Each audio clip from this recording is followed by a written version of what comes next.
Father and daughter play hide and seek. The daughter easily found her father, but when it was the little girl's turn, the father ran away with tears in his eyes. But the girl didn't know that her father was going to hand her over to her plutocratic mother in this way. Haig searched the entire playground, but there was no sign of her father. But the father was hiding in the distance, watching his daughter suppress her emotions, not daring to make a sound. Hearing his daughter affectionately call out to her father, Dad covered his ears, desperately trying to suppress the sound of crying, but the tears were flowing uncontrollably. Haig seemed to see her father's ghostly face, but when she ran over to him, she found that it was her mother who had abandoned her father. Haig's face instantly frowned. The genius instantly understood what her father meant. Haig was in tears. She asked her mother to take her away. Then she got into her mom's limousine and left the place, but she still wanted to see her dad one last time. However, he never showed up. Dad hid in the distance, looking at his daughter leaving. His legs went weak, his Saturday down on the ground. He didn't want to give his daughter, whom he had worked so hard to raise, to his wife, but he had no money to feed his daughter. For the sake of his daughter's future, he had no choice. He could only give his daughter to his rich wife to raise. At that moment, his daughter suddenly called out to her father and came running towards him. The father took his daughter in his arms. Haig missed her father too much. She wanted to see him before she left. 네 왔으니까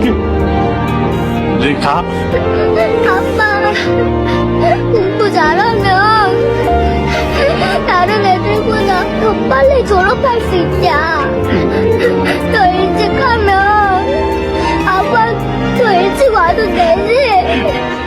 That night, the Haig couldn't sleep because she missed her dad. In order to keep her mom from finding out, she lied that she had to go to the bathroom. But when she got to the bathroom, she could no longer control her emotions. She hid inside and cried out. Haig missed her father so much, she kept calling out for her father. Yizon saw that her daughter was late in coming back. She came to the bathroom to check with worry, but she saw her daughter in tears. She carried her daughter back to her room in distress. Yizon said, "If you miss your father, you can't cry in front of your mother. There is no need to hide. Children don't do that." Haig cried and said, she made a promise with her father. She won't cry. If she cries and her mother sees her, mom would be sad. Yizon didn't expect her daughter to be so understanding. She told her daughter to cry without worrying. She said she wouldn't be sad. Haig cried out loudly for her father. Then Yishen comforted her daughter. If she misses her father, she can't call him. Occasionally, she would let her meet her father, listening to her mother sing the nursery rhyme. Wah. Haig finally fell asleep in her mother's arms. The next night, Haig started to miss her dad again. She wanted to use her mother's phone to call her father. Yizon wanted to ask her daughter to hold on a little longer. She wanted her daughter to get used to her life with her before calling her father. When Yizon pulled the hook and made a promise to her daughter, Haig asked her mother. She wanted to live with her father, but her mother wanted to live with her. Then the three of them can live together,